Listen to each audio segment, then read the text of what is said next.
sekali ya, harganya per botol Rp10.000.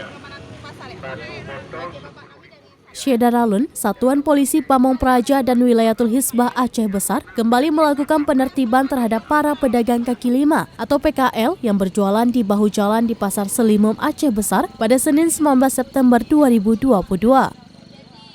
Kasatpol PP dan WH Aceh Besar Muhajir mengatakan terdapat 2 pedagang buah yang ketahuan berjualan di bahu jalan dekat pasar tersebut.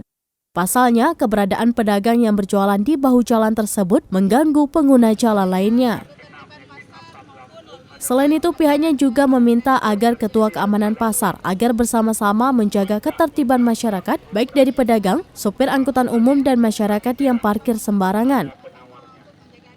Muhajir juga mengatakan penertiban itu dilakukan bukan berarti pihak Satpol PP dan WH Aceh Besar ingin mengganggu para pedagang mencari nafkah.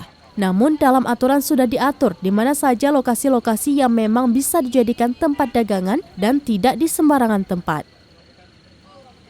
Dari Aceh Besar, Indra Wijaya, Serambi On TV.